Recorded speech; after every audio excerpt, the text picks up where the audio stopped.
Women are making major waves in science, the arts, philanthropy, sports, and so much more. We're here to celebrate some of those achievements. Hello and welcome to this very special episode of the Humankind Connection, all about womankind. I'm your host, Zuleika Nethu. Jasmine Crowe is a force of nature. She's an award-winning entrepreneur. She's the founder and CEO of Gooda. It's a tech-based waste company that takes our excess supplies of food and uses it to feed those in need. Terry Badu reports. This viral video produced a light bulb moment for Jasmine Crowe. People were like, this is so amazing. Who donated the food? And the truth was nobody. I was couponing, price matching, cooking all this food myself, taking it downtown, having to come back, clean up my kitchen. And I was feeding about 300 to 500 people every time I would do this. As a sideline to her celebrity consultancy business, Jasmine had been feeding the hungry. So I was hosting these pop-up restaurants, and essentially it was like a 5-course meal, but it was largely in parking lots and alleyways and in parks. And I would print off menus and allow people to kind of order and be served like they were at a restaurant. So really trying to bring that dignity experience back. After seeing the response to her video, Jasmine decided to scale up the operation. And in 2017, she founded Gooda. Gooda sees hunger not as an issue of scarcity, but rather a matter of logistics. If we're wasting nearly 80 billion pounds of food that's good every single year, it's more about connecting people with this excess food. To make that connection, Jasmine created a tech-based waste management service. Gooda now has a network of surplus food suppliers, including restaurants, airports, and sports teams. Though attracting new donors can be tough. One obstacle that I have to get over all the time is people saying like, well, if we donate the food and someone gets sick, then we can be sued. In reality, that's not the case. Since 1996, under President Bill Clinton, the Good Samaritan Act was signed, which says in clear writing, people donating food in good faith will not be held liable, but people still are afraid. Gooda's goal is simple: collect excess food from those who have it and give it free to those who need it. So this is not food that's actually in the dumpster. What this is this is the food where you're at a wedding or you're at an event and they make all this extra food and then people don't show up. So it's the same food that you and I would be eating, but it just is essentially left or it's extra. As part of Gooda's mission, inedible food is also collected and used as compost. In the US, we're really behind. If you look at countries like France and Italy, it's already illegal for businesses to waste perfectly good food. They have to donate it to a nonprofit organization. So we're really trying to kind of go up against this kind of old guard. Gooda operates in many cities nationwide and hopes to eventually reach every major US market. Recently, Jasmine expanded Gooda's reach, teaming up with rapper Gunna to create Gunna's Drip Closet, a grocery and clothing store in Atlanta. We built a grocery store right inside of a school. Our next grocery store project will be for senior citizens inside of a senior home. So we're gonna keep on rethinking how we are solving hunger in this country. And we do think that sometimes you have to have additional items. Jasmine combines her work with Gooda with being a new mum, speaker, and author. It's a busy life, but a rewarding one. I recently wrote a children's book called Everybody Eats, which is all about helping kids, pick up the torch and solve hunger too. But this is really what brings me a lot of joy. So even though it seems like work, I guess when you're living in your purpose, it feels good every day. And Jasmine's expansion plans are continuing, including opening a grocery store in Atlanta where seniors can shop for free. We turn now to 3 women from Colorado Springs who are filling their retirement years with adventure. They call themselves the Wander Women, and their nomadic lifestyle is an inspiration. Here again is Terry Badu. Oh my gosh, here we come. Come the Wander Women. Christy, Annette, and Lynn are professional women of a certain age. In 2019, they left the rat race for the adventure of a lifetime. But we wanted to write a new chapter of our life. We just felt like life is short and there's many things to do. And so we wanted to have as many experiences as we could have before we die. The intrepid trio sold their homes and set off for the wild blue yonder. Their goal was to complete hiking's Triple Crown. Decided to do the Appalachian Trail, which is 2,200 miles, and so we completed that in 2019, and we made it. We didn't know if our bodies would hold up. We knew we loved to backpack, and we mentally and emotionally we could do it, but we didn't know if our bodies would hold up. We did. We got stronger. We actually were amazed at our bodies. Our sense of home, or our sense of stability is not tied to a place. We have that in ourselves. So we carry our home with us, like inside us. So like when we're doing these long trails, when we're backpacking, we feel like, yes, we're at home out here. The second leg of their epic journey was a 3,000-mile trek from the Canadian border to the border with Mexico, along the Continental Divide. Have some luck. You have to not get injured, which could happen at any moment. You can get overuse injuries because it's really extreme. And the older you get, I think you're more prone to some of those overuse injuries. But we have feet issues, we have arthritis in our toes. It's kind of funny. It's pitiful. But we are solution oriented. You wouldn't believe the stuff we do to our bodies to keep going. The marathon hikes are an exercise in self-sufficiency. You have everything, absolutely everything you need on you. Yeah. So like if it starts to get colder, you're like, no problem. You know, if it's raining, oh, no problem. You have all your stuff that you need with you, and you can relax and just be part of nature. You can just be in it. And that's a great feeling. Hey, we keep pinching ourselves to see if we're still alive. This is so beautiful. It's heavenly up here. Through their adventures, the Wonder Women have tried to inspire others by creating a YouTube video diary. We've been climbing all day, but look it out over this way.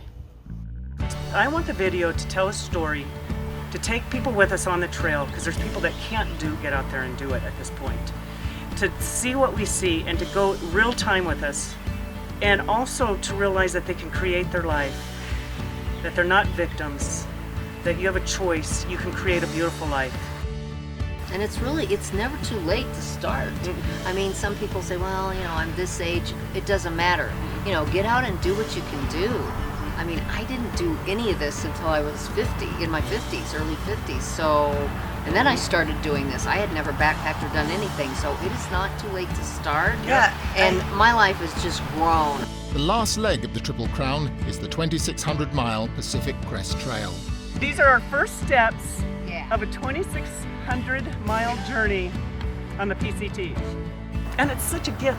I really feel like life is such a gift. Like, it's so short. We know our time is running out, and there's so much we want to see, and we don't have the time to see it all, and we can't waste a minute. I mean, I really feel like that. Like, it is a gift. Their epic journey began as a personal challenge and became an inspiration to others. A reminder that it's never too late to live life to the full. And the Wonder Women aren't just biking and hiking. They're adding trail cycling to their bucket list of age-defying adventures. Taking pride in your appearance can be one way to boost spirits when times are tough, but it can seem unattainable, especially for those who are homeless. Shirley Raines recognized that and decided to take her beauty skills to the streets. From washing hair to sharing hot meals, the makeup lady, as she's known, is making over LA's Skid Row and forming meaningful connections along the way. Shirley Raines and her team may wash and cut hair on this corner every Saturday, but they're looking to transform much more than a person's appearance. People look at the fact that we do hair, we do makeup, we apply eyelashes, and they're like, how do people feel when they get out the chair? Like, what do they do when they look in the mirror? Are they a man? And you know, it's such a 6 of one, half a dozen of another experience, because they are smiling in the mirror. They are happy with what they see. But I'm not convinced that most of that comes from the eyelashes that they see and the lipstick that they see or the hair that they see. I think a lot of that comes from somebody just giving them that time and attention. Every Saturday, somebody takes the time to make 20 and 30 minutes about them. That alone will boost your self-esteem. These things, they still matter to us. You know, we still care about how our appearance is, no matter what, like if you're low income or poor or not. Like, so it's a blessing to have these services, because we probably wouldn't get it otherwise. It all began when Shirley realized she had to make a transformation of her own. Back in my 20s, I lost my firstborn child. He passed away 5 days from his third birthday, and I came down with massive panic and anxiety disorder. Many years after that, I do have 5 more living kids, but my life has just never been the same. That trauma, that tragedy at such a young age really broke me. And I think when I was 48, another anniversary was coming up. He was born on September 11th. He passed away on September 6th. So September is kind of my hard month. And I think I called my sister and I was crying again. And she was like, okay, you have been doing this for almost 30 years. He would not want you to live like this. You have got to process through this. You know, she's like, I'm sorry this happened to you, but you gotta find your purpose, Shirley. Shirley volunteered to help feed the homeless in Los Angeles. And when I went, it was amazing. Like, I loved it, but the women were more interested in my hair and my makeup, the LGBTQ community. They were like, oh, we love your earrings, we love your eyelashes, we love your haircut. I was like, oh, thank you, king, thank you, queen. And I probably went 3 weeks with this organization. They kept saying the same thing, but see, the narrative I had been fed about homeless people was like, they need clothing and food and all these things. So I was like, do you want like hair color and makeup? Because I can bring that. And they were like, yeah, if you'll bring it. I'm like, oh, sure, I got all this stuff at home. Before she knew it, word spread that Shirley was bringing beauty services to the streets. They started calling me the makeup lady. Everybody knew my card. Everybody was looking for me. Today, Shirley and her team provide a variety of services. We are feeding 500 of those people on Saturdays and 350 of those people on Tuesdays. I have a lot of work to do because I need to be able to feed all 6,000 of them. The numbers are probably closer to 8,000 right now because more people came since the pandemic. They just want to help, do what they can to help where you're at in your life, like as far as needing like hygiene items and things that help keep COVID down. Like they give us hygiene, sanitary things like wipes, laundry detergent to do laundry around here. Shirley sees a reflection of herself in the people she helps every weekend. You know, the loss of my son, and many years later, I buried his dad as well to an early stage of colon cancer. Because of all the trauma that I had been through, I too kind of was an ugly person to society. It was a lot of hurt. It was a lot of pain. It was a lot of anger. It was a lot of rage. It was misplaced indeed. But people thought I was just like people gave up on me. And I learned that just because someone looks a certain way or they act a certain way, it's not really what it seems to be. And I know a lot of pain and a lot of hurt can look like rage and anger. Shirley plans to bring healing and support to her community for years to come. Beauty to the Streets does not want a building. If someone offered us a building, I tell them to take it and make it home, housing for the homeless. If they're on the corner, we're on the corner. If they're over here, this is where we are. We meet them where they're at, in their own backyard. Like Shirley, Dr. Asha Shahjahan has made it her life's mission to serve her community in the best way she knows how. That's why they call her the healer. On the streets of Motor City, this Beaumont Hospital physician is affectionately known as the healer. They call me all sorts of things. And it was just, there was a reporter that was with me, and it's like, they get so excited every time a reporter comes and they're like, this is our healer. And so she ran with that. It was really humbling to hear that. Dr. Asha Shahjahan earned her nickname early in the pandemic while treating homeless people at the Pope Francis Center in downtown Detroit. We didn't really understand what was going on. And when everything's shut down, homeless people can't watch TV and the news and know what's going on. I went down there in my full PPE and just really asking people if they needed anything. Dr. Asha is an award-winning health advocate. She believes that everyone deserves equal access to good health care, regardless of circumstance. I did my undergrad in health administration and policy. And what I realized is that there was a lot of issues with the social determinants of health. So people not being able to get their medication, or people not having the right level of health literacy to understand the instructions of a physician, not having community physicians. Dr. Asha has a hands-on, people-first approach. A meeting with a pregnant teen about to quit school sharpened her focus. She said, the way I walk to school, we call it Death Valley. People get hooted and hollered at. There's a lot of gang activity in the area. And I don't want my child to be subjected to that, like me walking to school as a pregnant person. Dr. Asha intervened and helped get the girl back on track. But the experience was a revelation. I will never forget that, because that made me realize how important social circumstances are, and how as physicians, we may assume people are either following or not following a treatment plan, or taking care of their health for certain reasons, when the underlying root reason might be something completely different that we don't think of. As an assistant professor at Oakland University William Beaumont School of Medicine, Dr. Asha teaches her students to connect on a human level. I want the physicians who are learning to become physicians to really understand what are the struggles that people go through, and from the lens of a human being and not necessarily from that hierarchy of being a physician. Dr. Asha is striving to create a partnership of trust between doctors and patients based on reliable information.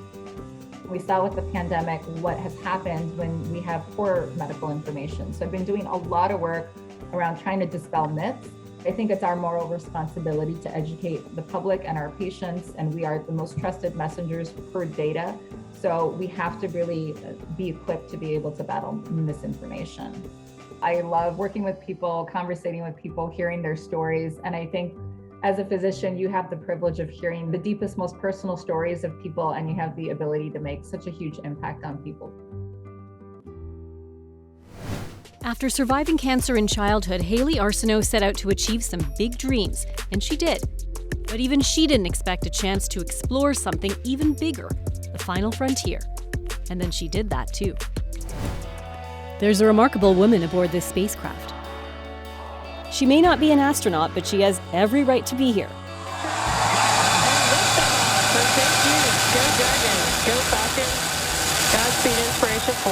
Zero part of me thought I would ever go to space. And really until this mission, I never could have gone to space, because until this mission, astronauts have had to really be physically perfect. And that's not a category I fall into. Haley Arsenault never imagined she'd be taking off into space one day. My disease is called osteosarcoma, and it's a bone cancer. It's very serious. If you don't catch it fast, it spreads. Haley has a prosthetic in her leg. It's a result of her battle with cancer. At that point, my mom looked at my leg and saw about an orange-sized tumor above my left knee. And I just knew something serious was wrong. And I'll never forget, she immediately brought us into her office, showed us the x-ray and said, "This is bone cancer, osteosarcoma." And I just said, I don't want to die, because everyone I had known at age 10 who had cancer had passed away. And I thought cancer was a death sentence. For Haley, it wasn't a death sentence. She beat cancer with the support of her family and the team at St. Jude. That experience is what inspired her to pursue a career in medicine. I've known since I was 10 years old that all I was going to do was come back and work at St. Jude.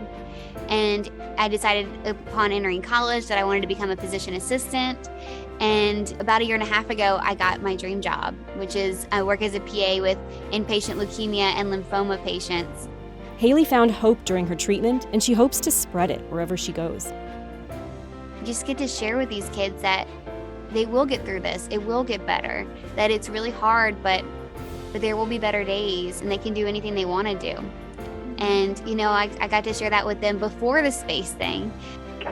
Hey everyone, so what we're looking at is the Earth from our perspective. So we are flying this huge window, the biggest window that's ever been flown in space, and looking through the window, we can see the entire perimeter of the Earth. SpaceX raised over $200 million for St. Jude through their Inspiration 4 mission. It was fitting for Haley to come aboard that flight, riding in the Hope seat. It's such an honor to get to represent hope, because I believe that it's such an important thing to have, because really everyone goes through difficult times in life, and just the hope to hold on that there will be better days, that has really carried me through so much. Haley became the youngest American ever to travel to space. She's the first person with a prosthetic body part to travel to space. She's also the first pediatric cancer survivor to make it to space.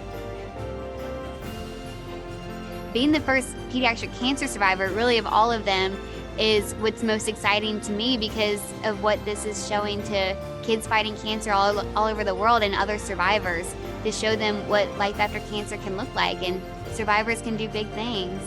Haley is a trailblazer, an inspiration, and a change maker. There's no telling what comes next, but she's enjoying the ride. After her exciting trip into space, Haley actually joined the SpaceX medical team, helping train and support commercial astronauts, all while keeping her job at St. Jude. If you have someone you'd like to see recognized in our Womankind series, we'd love to hear from you. Send an email to humankind@kinet.com. And that's our show. We salute all the women out there making a difference in their own communities. Often it's done quietly and not always with recognition, but we see you. Thanks for watching. I'm Zuleika Nethu. Bye for now.